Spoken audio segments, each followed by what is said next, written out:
Bismillahirrahmanirrahim. Assalamualaikum warahmatullahi wabarakatuh. Selamat malam teman-teman semuanya. Terima kasih kehadiran pada malam hari ini. KPK akan mengumumkan sekaligus melakukan penahanan terhadap tersangka dugaan tindak pidana korupsi ikut serta dalam kegiatan pengadaan barang dan jasa serta dugaan penerimaan gratifikasi di lingkungan pemerintahan Kota Bima, Nusa Tenggara Barat, di mana perkara ini sudah pernah kami sampaikan kepada teman-teman bahwa KPK sedang melakukan kegiatan proses penyidikan terkait dengan perkara ini, dan pada saatnya ketika proses penyidikan ini cukup, kami pastikan, kami umumkan identitas dan juga konstruksi perkara serta pasal-pasalnya kepada masyarakat melalui teman-teman. Sama seperti halnya perkara-perkara yang lain, kami pastikan identitas dari para tersangka kami sampaikan ketika proses penyidikan cukup, seperti halnya pada malam hari ini. Baik, malam hari ini hadir pimpinan KPK, Pak Ketua, dan juga pelaksana tugas Deputi Penindakan, Pak Asep. Nanti akan disampaikan beberapa poin perkembangan dari perkara dugaan tindak pidana korupsi di Kota Bima, Nusa Tenggara Barat tersebut. Setelahnya, seperti biasa, kami beri kesempatan kepada teman-teman untuk bertanya lebih lanjut. Kita fokuskan terkait dengan perkara ini, dan kami paham betul teman-teman memiliki pertanyaan-pertanyaan yang saat ini sedang banyak dibicarakan, dan kami tadi juga sudah menerima beberapa pertanyaan itu, termasuk kami yakin Pak Ketua juga menerima pertanyaan-pertanyaan itu. Oleh karena itu nanti di akhir sesi akan dijelaskan oleh Pak Ketua terkait dengan pertanyaan-pertanyaan dari teman-teman yang sudah kami terima, begitu ya. Jadi nanti sesi pertanyaannya kita fokuskan dulu pada perkara yang nanti akan disampaikan oleh Pak Ketua ini. Baik, kami silahkan Pak Ketua untuk membacakan poin-poin perkembangan perkara dimaksud.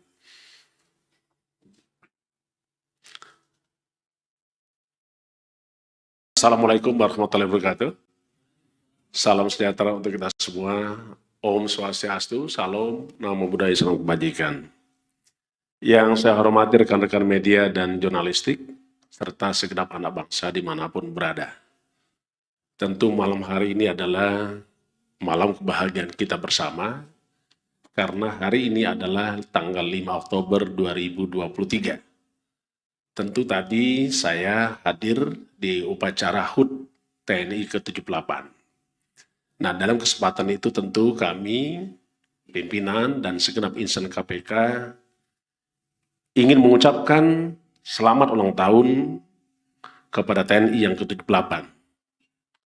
TNI Patriot NKRI, pengawal demokrasi untuk Indonesia Maju. Selamat bertugas, selamat mengabdi untuk mewujudkan tujuan negara, melindungi segenap bangsa Indonesia dan seluruh tumpah dari Indonesia, memajukan kesejahteraan umum, mencerdaskan kehidupan bangsa, dan ikut aktif memelihara ketertiban dunia berdasarkan kemerdekaan, perdamaian abadi, dan keadilan sosial. Kita bangga kepada Tentara Nasional Indonesia yang sudah hari ini mencapai ke-78 tahun. Selanjutnya, izinkan saya untuk menyampaikan pointers-pointers terkait dengan penanganan perkara di Kota Bima. Untuk selengkapnya berikut. Hari ini kami akan menyampaikan informasi terkait dengan penyidikan dugaan tindak pidana korupsi yang terjadi khususnya pengadaan barang dan jasa, serta penerimaan gratifikasi di lingkungan pemerintah Kota Bima, Provinsi Nusa Tenggara Barat. Dengan adanya pengaduan masyarakat pada KPK, kemudian dianalisis dan dilakukan telaah lebih mendalam tentang dugaan tindak pidana korupsi.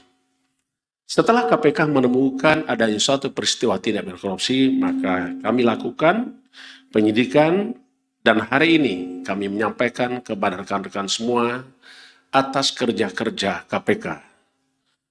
Dan pada malam hari ini kami menetapkan ada satu orang tersangka atas nama MLI, Wali Kota Bima periode 2018-2023. Untuk prosesnya, kepentingan penyidikan dilakukan penahanan pertama pada tersangka MLI selama 20 hari pertama, mulai dari tanggal 5 Oktober sampai dengan 24 Oktober 2003, yang pelaksanaan penahanan dilaksanakan di Rumah Tahanan Negara KPK. Adapun konstruksi perkara diduga telah terjadi tindak pidana, pertama adalah MLI menjabat wali kota Bima pada periode 2018-2023 berdasarkan keputusan Menteri Dalam Negeri Republik Indonesia. Sekitar tahun 2019, MLI bersama dengan salah satu keluarga, intinya mulai mengkondisikan proyek-proyek yang akan dikerjakan oleh pemerintah kota Bima.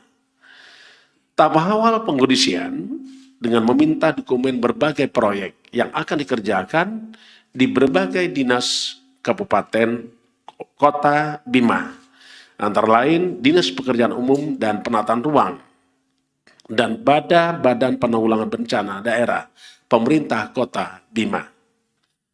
Selanjutnya, MLI memerintahkan beberapa pejabat di Dinas PUPR dan BPBD pemerintah kota Bima untuk menyusun berbagai proyek yang memiliki nilai anggaran besar dan proses penyusunan dilakukan di rumah dinas jabatan wali kota Bima.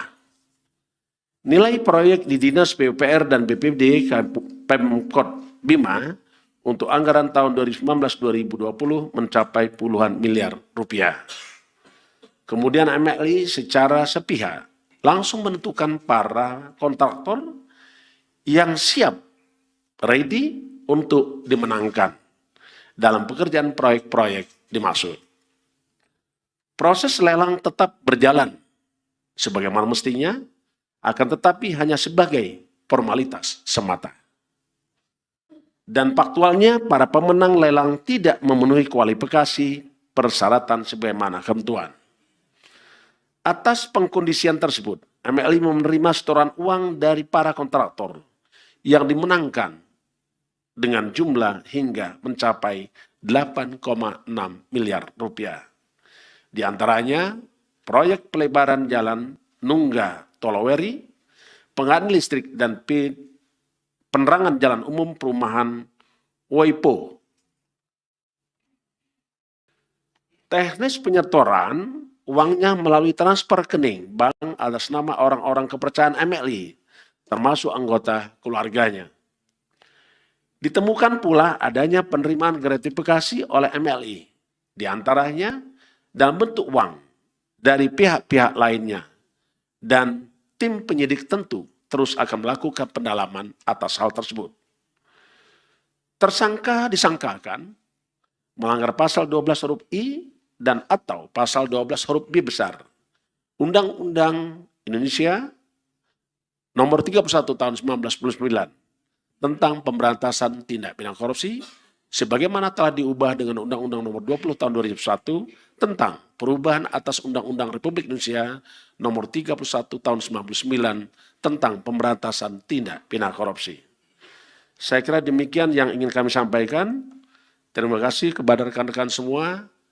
Teruslah bersama KPK Pemberantasan Korupsi.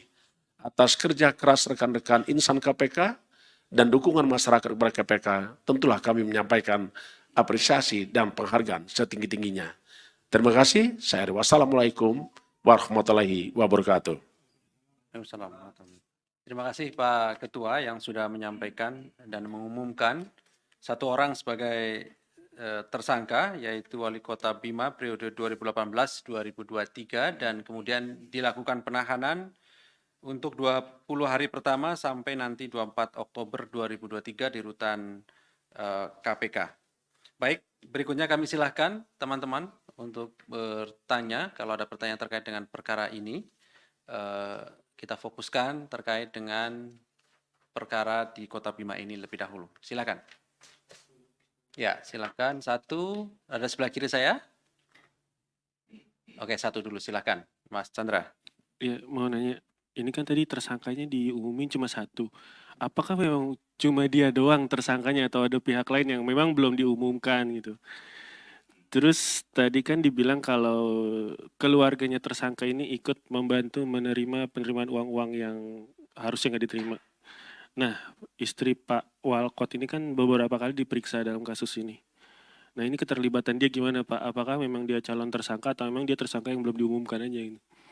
Terus yang sekalian yang viral sehari ini boleh sekalian? Oke. Tadi sudah dijelaskan, nanti dijelaskan di akhir.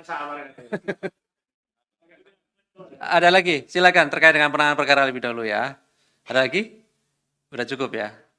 Baik, saya kira cukup ya Mas Chandra? Itu aja, baik. Oke, baik. Kami silakan Pak Ketua. Terima kasih Chandra. Ini kalau saya ikuti konferensi pers KPK selalu yang bertanya pertama itulah Chandra. Ya, ini kalau seandainya cerdas cermat itu dia juara 1 itu. Ya, baik. Terima kasih atas pertanyaannya. Tadi ada yang bertanya tentang khususnya Mas Chandra, apakah tersangka ini hanya tunggal atau ada tersangka lain. Tentu di dalam proses penyidikan, sebagaimana kita ketahui bahwa penyidikan adalah serangkaian tindakan penyidik dalam rangka hal yang atur oleh tata cara sesuai undang-undang untuk mengumpulkan keterangan saksi-saksi dan alat bukti guna membuat terangnya suatu peristiwa pidana dan menemukan tersangkanya. Nah, sekarang yang baru ketemu baru satu Pak Chandra, baru MLI. Selanjutnya tentulah juga kita harus patuh kepada apa sih yang dimaksudkan dengan tersangka itu sendiri. Tersangka itu adalah seseorang yang karena perbuatannya dan atau keadaannya berdasarkan bukti permulaan cukup patut diduga telah melakukan suatu peristiwa pidana. Hari ini ketemu MLI. Untuk berikutnya tentu kita akan tunggu proses tadi sebagaimana yang saya sampaikan, pasti ada pendalaman lebih lanjut. Tentu dengan syarat utama adalah untuk kecukupan bukti. Nah ini PR-nya Pak Asep ini, ya pasti nanti ada perkembangan penyidikan. Jikalau nanti memang ditemukan alat bukti yang cukup dan keterangan lainnya berdasarkan yang disampaikan oleh saksi-saksi, tentu kita akan sampaikan kepada rekan-rekan media sebagaimana asas-asas tugas pokok pelaksanaan KPK demi kepentingan umum, keterbukaan, transparansi, proporsionalitas, dan juga tetap menjunjung tinggi kepastian hukum, keadilan, dan hak asasi manusia. Saya kira itu Pak Chandra. Selanjutnya Pak Ali. Terima kasih Pak Ketua. Saya kira cukup terkait dengan perkara. Ada yang mau ditanyakan? Cukup ya? Baik. Kalau cukup, ini kelihatannya yang ditunggu Pak Ketua. Jadi memang ada pertanyaan banyak dari teman-teman yang terkait dengan dari semalam ya. Saya kira ada beredar proses permintaan keterangan gitu ya. Pihak di Polda Metro gitu Pak. Yaitu terkait dengan dugaan pemerasan. Di sana tertulis oleh pimpinan KPK begitu Pak. Oleh karena itu mungkin pada kesempatan ini kami beri kesempatan Pak Ketua untuk memberikan tanggapan atas pertanyaan dari hampir semua dari teman-teman yang hadir pada sore hari ini barangkali begitu Pak Ketua. Kami silakan Pak. Saya ulangi, terima kasih kepada Mas Ali, juru bicara KPK dan rekan-rekan media yang telah memberikan perhatian kepada KPK. Tentu sulit untuk memberi jawaban karena pertanyaan nggak ada. Nah ini penjelasan berarti kan. Tapi saya tahu apa kira-kira yang akan ditanyakan oleh rekan-rekan. Yang pertama memang kita memahami tentang beberapa informasi yang beredar. Tentu saya ingin katakan bahwa apa yang menjadi isu sekarang tentu kita juga harus pahami. Namun demikian kita juga menyampaikan bahwa hal tersebut tidak benar dan tidak pernah dilakukan oleh pimpinan KPK. Kalaupun ada konfirmasi yang bertanya tadi kepada melalui WA, saya ingin katakan itu tidak benar. Supaya rekan-rekan tahu saja, beberapa waktu lalu saya cek dengan Mas Ali. Beberapa kali terjadi penyalahgunaan foto maupun picture yang mengatasnamakan, ada berapa kali mengatasnamakan pimpinan, menghubungi beberapa kepala daerah, bahkan menteri, bahkan anggota DPR RI pun pernah. Ya, saya tidak tahu siapa yang melakukan itu dengan meminta segala sesuatu. Pak Ali sudah pernah menyampaikan waktu itu. Yang berikutnya, kami juga ingin sampaikan bahwa sampai hari ini kita tidak akan pernah berhenti untuk melakukan pemberantasan korupsi itu. Yang berikutnya adalah tentu kita ingin menegakkan hukum ini sesuai dengan ketentuan peraturan perundang-undangan, dan tentu kita tetap menegak hormati hak asasi manusia. Itu yang pertama. Yang kedua, saya juga ingin sampaikan pada rekan-rekan semua, ada yang bertanya, ajudan saya itu hanya satu orang, namanya Kevin, tidak ada yang lain. Ya. Yang berikutnya, tentu saya ingin katakan juga kepada rekan-rekan semua, dan mungkin rekan-rekan mengikuti, bahwa untuk menjaga kesehatan dan kebugaran saya, memang saya sering melakukan olahraga bulu tangkis. Ya, setidaknya itu 2 kali dalam seminggu. Dan tempat itu adalah tempat terbuka. Jadi saya kira tidak akan pernah ada hal-hal orang bertemu dengan saya, atau apalagi kalau seandainya ada isu bahwa menerima sesuatu sejumlah $1 miliar itu saya bacakan. Nah, itu. Saya pastikan itu tidak ada. Ya, saya pastikan tidak ada. Bawanya itu $1 miliar banyak loh itu. Ya, itu satu. Kedua, siapa yang mau ngasih uang $1 miliar gitu? Ya, saya itu yang berikutnya saya itu yang pastikan adalah apa yang terjadi hari ini adalah tidak pernah terjadi di pada pimpinan KPK. Dan KPK tetap bekerja sebagaimana ketentuan hukum. KPK juga tidak pernah berkomunikasi dengan para pihak, apalagi yang tidak dikenal. Saya di Kementerian Pertanian tuh kenalnya hanya menteri. Di saat rapat terbatas maupun sidang kabinet paripurna. Bahkan ada waktu itu saya selalu bicara dengan para menteri sebelum sidang kabinet paripurna itu. Itu diambil fotonya, tidak ada. Jadi saya kira apalagi kalau pejabat-pejabat di bawah menteri saya tidak ada yang kenal. Ya. Jadi saya pastikan bahwa kami tidak pernah melakukan hubungan dengan para pihak, apalagi meminta sesuatu atau disebut dengan pemerasan. Saya yakin itu adalah tidak pernah dilakukan sesuai dengan yang dituduhkan. Saya kira itu. Masih ada Pak Ali kira-kira? Baik. Termasuk juga expose ya. Expose ini tidak ada yang memasakkan. Forum expose KPK kalau menangani perkara itu sangat terbuka. Dan semua orang yang hadir di dalam expose, apakah itu penyelidik, penyidik, penuntut umum, pejabat deputi penindakan, penuntutan, dirtut, dirsidik, dirlik hadir. Dan semua yang memiliki hak yang sama. Tidak ada intervensi memaksakan kehendak supaya orang menjadi tersangka. Tidak ada. Karena KPK bekerja berdasarkan ketentuan hukum perundang-undangan dan juga dia tunduk kepada asas-asas pelaksanaan tugas pokok KPK. Saya ingin katakan lagi, ada kepastian hukum, ada keadilan, keterbukaan, akuntabilitas demi kepentingan umum dilakukan secara proporsionalitas dan juga penghormatan terhadap asasi manusia. Dan KPK sampai hari ini masih memegang teguh prinsip-prinsip itu, termasuk juga asas-asas hukum pidana, hukum acara pidana. Saya kira itu yang ingin kami sampaikan. Cukup ya? Baik, terima kasih Pak Ketua. Saya kira cukup ya teman-teman, sudah dijelaskan apa yang sudah ditanyakan oleh teman-teman. Saya kira tadi sudah cukup karena memang penjelasan dari teman-teman poinnya kan itu tadi ya. Kami akhiri konferensi pers pada sore hari ini. Terima kasih kehadiran Pak Ketua, terima kasih kehadiran Pak Asep. Assalamualaikum warahmatullahi wabarakatuh.